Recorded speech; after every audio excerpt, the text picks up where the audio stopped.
السلام عليكم، مرحبا بكم في قناة يوميات نهاد. جبت لكم حدث من مسلسل الطيور المجروحة صادم وشيق. هو أن الأم المزيفة غادي تكتشف أن عمر الابن ديال كينان الحقيقي. نخليكم مع تفاصيل. نبداو الحلقة ديالنا من الدار ديال منصور، ملي غادي تكون جات خلود وعمر ومريم لعندو للدار. نريمان غادي تكون فرحانة بداك الطفل. من بعد عمر غادي يبقى قريب غير على مريم، ما غاديش يفارقها. ومن بعد مريم غتقول له مشي عند الام ديالك جلس معاها. عمر غيسمع الكلام ديال مريم وغادي يجلس مع الام ديالو المزيفه غير بزز، وغادي تبقى تعنق فيه وتقول له ولدي اشتقيت ليك. اما كينان غيكون مسكين جالس كيقرا عفوا كيشوف داك الرسم اللي خلى ليه عمر قبل ما يمشي، وقال له هاد الشجره هادي هي الشجرة ديال العائلة اللي غادي نكونوا فيها أنا وياك والأخت ديالي مريم. بقى كيتذكر داك الكلام كينان وكيقول راه الحلم ديالي ما تحققش، الحلم ديالنا كاملين ما قدرتش نحققه. داك الساعة غيبقى هكداك كينان غير كيبكي، لأنه صعيب عليه يفارق عمر من بعد ما كان فقد الطفل ديالو في الأول، ودابا فقد كينان عفوا فقد عمر، يعني غادي تجيه صعيبة بزاف. خلود كتجمع الملابس ديالها باش تمشي في حالها من الدار ديال منصور، وغتبقى مريم كتقول ليها علاش ما تجلسيش هنا، عافاك بقاي في البلاد ديالك ما تمشيش لألمانيا. قالت ليها ما يمكنش، ضروري خصني نمشي لألمانيا لأن هنا ما غاديش نقدر نحمي ولدي. داك الساعة بقات مريم غير كتشوف فيها ولقات ان الام خصها تاخد ولدها لاي مكان. وغتمشي مريم عند عمر وغتبقى تهدر معاه وغتقول ليه خصك تسمع الكلام ديال الام ديالك وتمشي للمدرسه ديالك وتقرا، وغتكون عندك حياه جديده، غادي يكونوا عندك تما اصدقاء جداد، غادي تكون عندك بزاف ديال الحاجات اللي هما مبدلين على هذا المكان هذا. وغتقول ليه انا غادي نحاول نجمع فلوس كتيره باش ناخد طائره وغادي نجي لعندك باش نشوفك، لانني غادي نشتاق لك بزاف. وغادي تبقى مريم معنقه في عمر وهو كيقول لها حتى انا غادي نشتاق لك اختي، انا راه ما بغيتش نمشي من هنا. مريم بقات كتعطي بزاف ديال الدروس للاخ ديالها عمر، وكتقول له بلي انت غادي تتعلم تقرا وغادي تتعلم تكتب وغادي تدخل المدرسه. وفي داك الساعه هذيك غادي تبقى تسرد لي رسائل وانا غادي نسرد لك رسائل، وغادي نكونوا متواصلين دائما مع بعضياتنا واخا انت بعيد. من بعد مريم غتشد في اليد ديال عمر وغادي يتخرجوا، غادي يكونوا كاملين مجموعين حتى تحسين جا. منصور غادي يقول لهم بلي تحسين جا يوصل خلود للمطار. قالت لهم مريم كان عليكم تاخذوا غير التاكسي، يعني التاكسي ديال الاجره. بقى ساكت تحسين غير كيشوف فيها. اما خلود هي كتستنى غير امتى تدي داك الولد في يديها باش تنفذ الخطه ديال تحسين، لان شاده فلوس كتيره عليها. من بعد عمر ومريم غادي يبقاو هكذاك معانقين، وكيقول ليها انا ما عمري ما غادي ننساك اختي. غادي يبقى عمر كيبكي بالدموع في عينيه وتا مريم كتبكي عليه. وداك الساعه خلود غتقول لهم يا لهو باش ما نتعطلوش خصنا نمشيو. داك اللحظه غيبقاو هكذاك غير كيتألموا. ومن بعد مريم غادي تقول لخلود عافاك الا قدرتي تجي تعيشي في البلاد ديالنا ويكون عمر قريب علينا، فكري في هذا الموضوع، فهادشي هذا غيكون مزيان لا العمر ولا لينا كاملين بينا. هتقول لي انتي عارفه الظروف ديالي وعارفه انني خصني نمشي ضروري باش ما يبقاش عمر اصلا هنا قريب عليكم ويبقى يبعد مني. اما منصور غادي يقول لعمر اجي سلم عليا قبل ما تمشي، لكن عمر ما غاديش يسلم عليه، غيبقى غير كيشوف فيه بنظرات ديال الغضب وشد في اليد ديال الاخت ديالو مريم. من بعد خلود غادي تشد في اليد ديال عمر غادي تقول له يلا زيد نمشيو. عمر ما بغاش يطلق من اليد ديال الاخت ديالو، ولكن خلود غتحيد ليه يديه وغادي تبقى ماشيه به. وعمر كيقول لها مريم ما تخلينيش وكيبكي، لكن مريم ما عندها ما دير لان الام ديال عمر هي اللي خداته ماشي شي شخص اللي هو غريب. ومريم غادي تبقى شاده هكذاك في اليد ديال عمر واخا غادي يطلع للسياره غادي تبقى تغوت وغادي تمشي السياره اللي غيكون كيسوقها تحسين. ومن بعد غتبان لينا ان مريم غادي تطيح في الارض وغادي تبقى كتبكي وغادي تجي عندها عائشه كتصبر فيها. من بعد غيجي الليل غتبقى حزينة مريم غير كتبكي، وهما جالسين مجموعين في الدار ديال منصور. شوية غادي تسمع مريم طق في الباب، غادي تمشي تفتح تشوف شكون اللي جا في داك الليل. غتلقى اللعبة ديال عمر. شوية غتقول شكون اللي جاب هاد اللعبة هادي هنايا. غادي تمشي تهزها وهي غير كتشوف. قبل ما تسد الباب غادي تلقى عمر هو اللي جا عندها بيدو. غادي يعنقها وغادي يتعنقوا وغادي يبقوا فرحانين بعضياتهم. وكتقول له خويا عمر واش انا كنحلم؟ انا راه ما مصدقاش هادشي هذا، واش بصح ولا لا؟ وتما يقول لها راه بصح انا جيت لعندك وغادي نبقى معاك. قالت له كيفاش جيتي لعندي؟ خلود وتحسين غير كيبتسموا. وطبعا هذه خطه ديال تحسين. بقات مريم فرحانه بزاف. وداك الوقت منصور يقول لهم علاش جيتوا؟ قال واش يعني الخلود قال لها واش ما غاديش تعيشي في البلاد ديالك اللي هي المانيا؟ واش غادي تعيشي هنا؟ ديك الساعة غادي يقول له عمر أن تحسين هو اللي طلب من خلود باش نعيشوا هنا، وهي وافقت. وديك الساعة تحسين فرحان لأنه ظهر هو البطل، هو اللي خلى مريم قريبة على الأخ ديال عمر. ديك الساعة تحسين غادي يقول لها انا عارف راسي غلطت معاك بزاف ديال المرات، وعارف راسي انني ارتكبت خطأ، ولكن البشر دائما كيغلط. انا كنتمنى انك تفهميني. خلود قالت لمريم راه تحسين هو اللي قنعني، قال لي انه غيوفر لي حياة امنة في هاد البلاصة هادي اللي انا فيها. وتما في البداية ما كنتش موافقة، وملي قنعني اضطريت انني نوافق. داك الساعة بقات مريم هكداك غير ساكتة وغير كتشوف.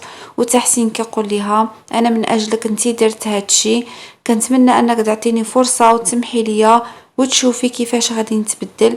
ممكن ان هادشي هذا ياخد شوية ديال الوقت، ولكن كل شيء ممكن انه يتصلح ويرجع فحال الاول او احسن من الاول.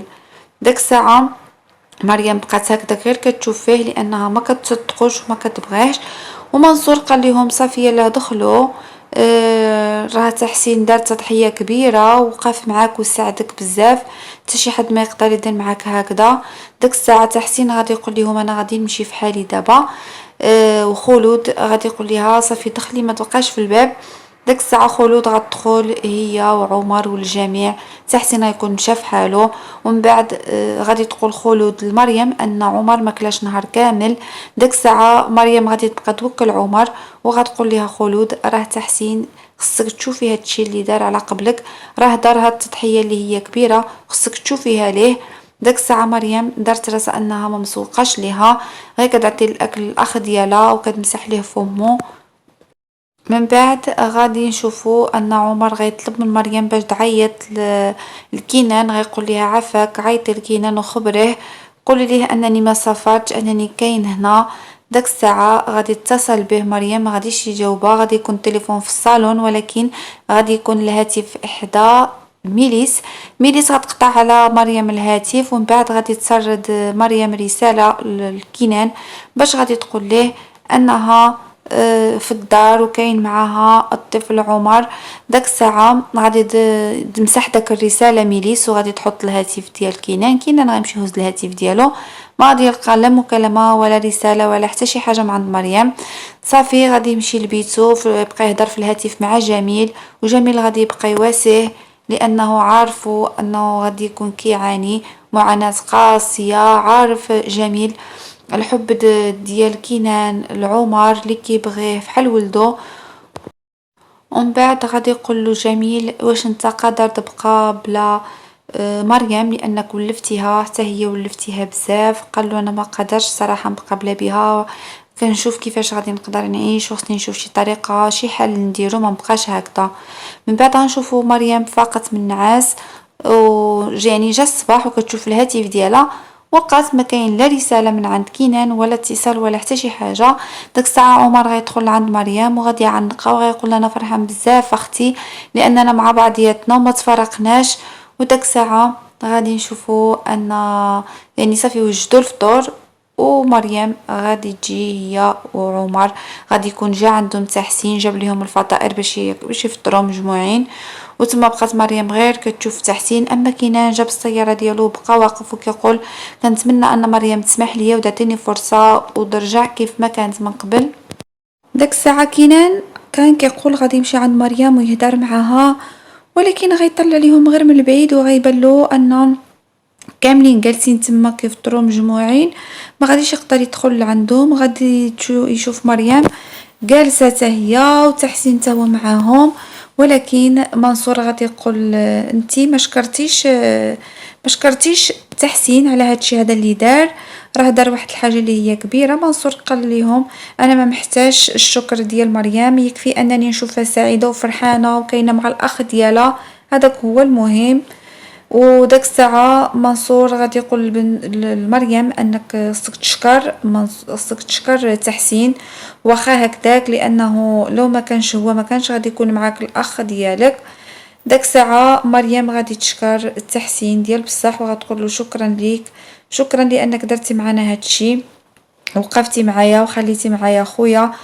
ومن بعد غادي يتفاجأ كينان ملي غادي يشوف عمر وغيشوف الجميع كاين تما، غادي يقول شنو كاين.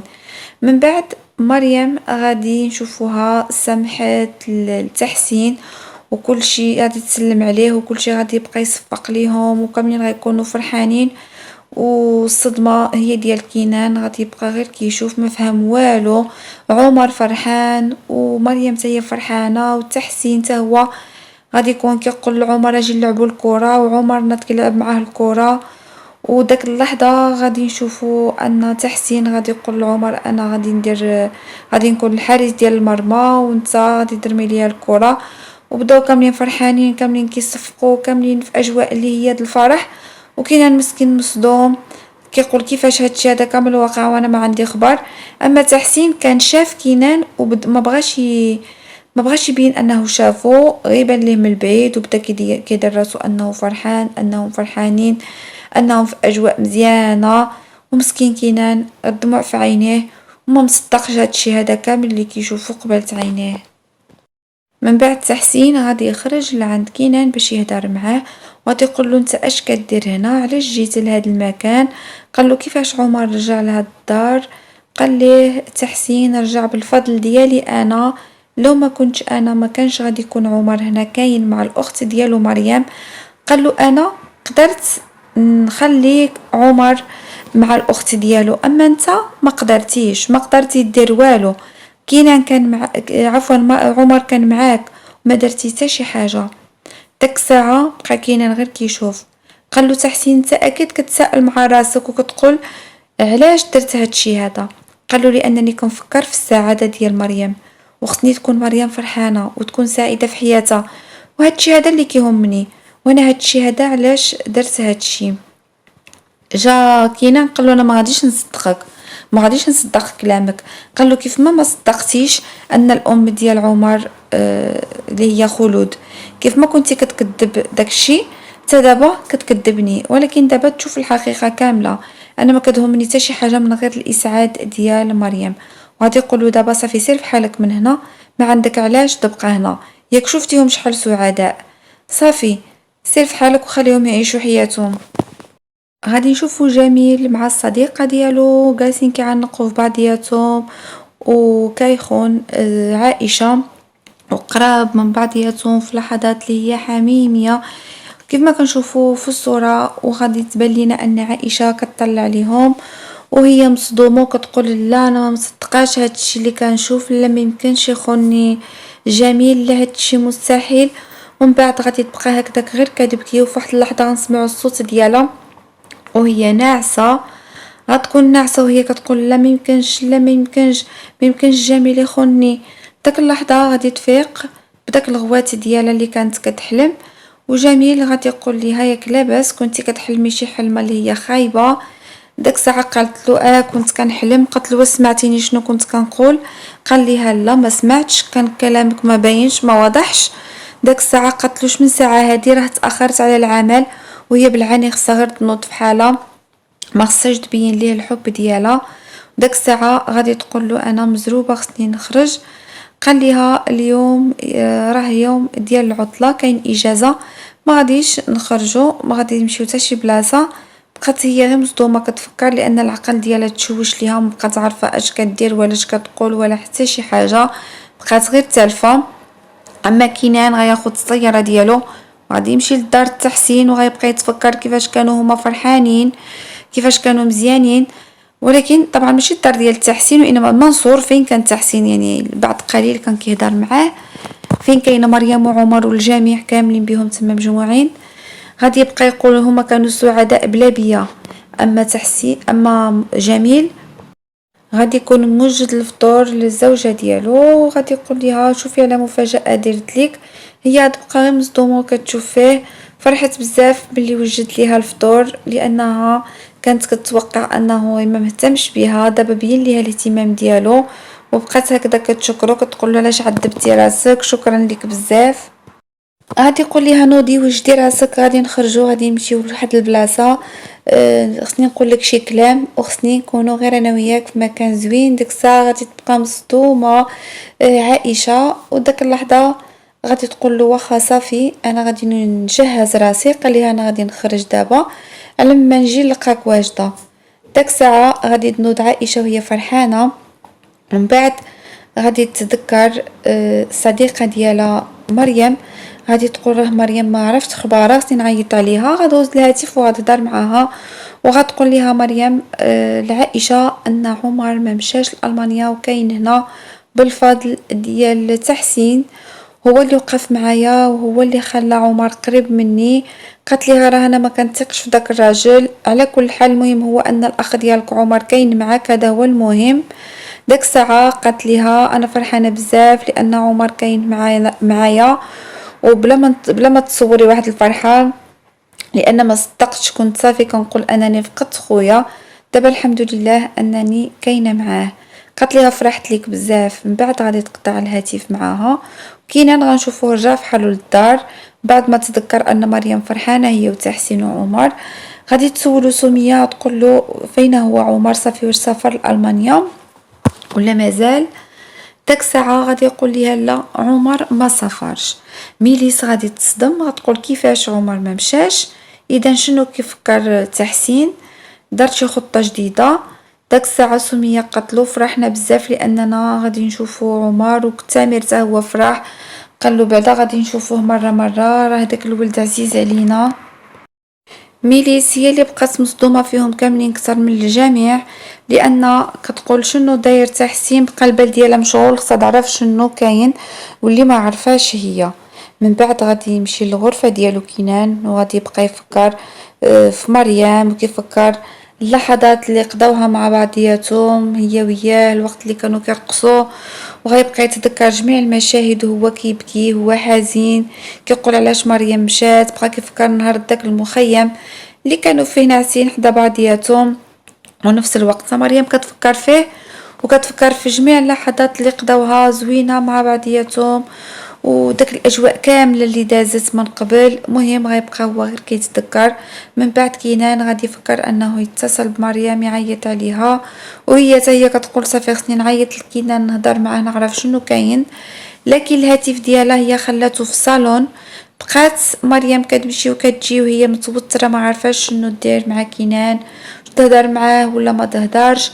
شويه حتى كينان غادي يتصل بمريم في الهاتف ديالها، وغيكون محطوط في الصالون، وغادي يجاوب الاب ديال مريم هو اللي غادي يجاوب منصور، وغادي يبقى يهدر غير بوحدو.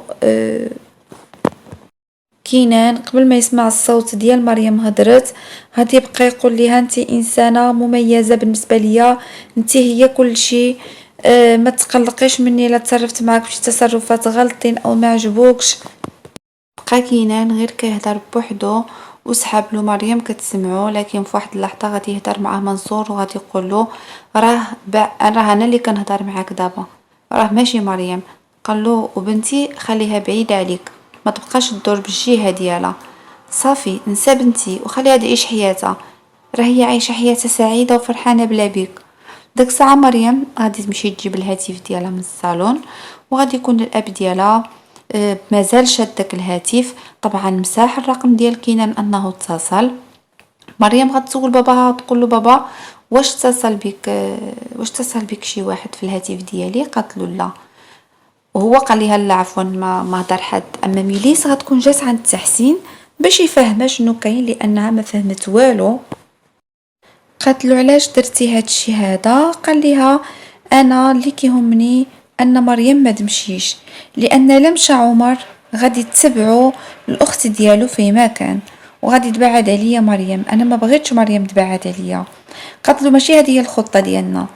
الخطة ديالنا هو أنك تبعد مريم من حياتنا. داك الساعة قال ليها أنا الحاجة اللي غادي تناسبني هي اللي غادي نديرها. هذا هو المهم، هو أن مريم تكون قريبة على الأخ ديالها، واللي بغينا حنايا هو أن الأخ ديالها هو اللي نخليوه في يدينا. داك الساعة بقات كتقول له واش انت عارف أن الحقيقة غادي تبان وأن أن مريم غادي تعرف الحقيقة في واحد الوقت هي وكنان، وغادي يعرفوا أن عمر هو الابن الحقيقي ديال كنان. داك الساعة كانت كتصنت عليهم داك خلود، وسمعت هاد الشي وقالت ميمكنش هاد الشي هذا اللي كنسمع. كيفاش كينان الولد ديال عمر، كيفاش عمر الولد ديال كنان؟ بقات مصدومة. ميليس قالت لتحسين انا اللي كيهمني هو مريم تفارق مع كنان، حتى شي حاجه اخرى ما كتهمني. مريم تكون قريبه ولا بعيده على الاخ ديالها هذاك الشغل ديالها انا ما كتهمنيش. وغادي تنوض بحال ميليس وهي كتغوت على تحسين. اما خلود فبقات كتصنت على الحوار كامل، وتحسين كيقول لها راه الحقيقه ما عنده حتى شي واحد الخبر بها غير انا وانتي، حتى شي واحد ما غادي يعرف شنو كاين، غادي يبقى هاد السر بيناتنا انا وياك. وداك الساعه بدات كتقول له ميليس كتقول لتحسين راه خلود ممكن انها تفضحنا، ممكن انها تمشي عند كينان وتعاود ليه الحقيقه الا عرفت شي حاجه. ممكن تقول له ان عمر هو الاخ، عفوا ان عمر هو الابن ديال كينان. وتما ميليس غادي تمشي وهي معصبه، ونشوفوا ان اخيرا عرفت الحقيقه كامله. خلود عرفت ان كينان هو الاب ديال عمر، وطبعا كانت صدمه كبيره. وبقات كتقول تحسين كان كيهددني بالابن ديالي وبالاخت ديالي، دابا انا ممكن نهددو، ممكن حتى انا نوقف في طريقه وعندي دليل عليه. فرحت بزاف خلود، وكانت هذه النهاية ديال الحلقة ديالنا اللي كانت مليئة بالأحداث والمغامرات. نتمنى أن الفيديو يكون نال الإعجاب ديالكم. إلا عجبكم الفيديو ما تنساوش ديروا له جيم باش تشجعوني نحط لكم المزيد من الفيديوهات الأخرى مسلسل طيور المجروحة قبل عرضها على قناة دوزام إن شاء الله. شكرا لكم على المتابعة، شكرا للناس اللي كتحط لي جيم لي كومونتير في الفيديو. شكرا لكم بزاف، ربي يحفظكم وجمعة مباركة.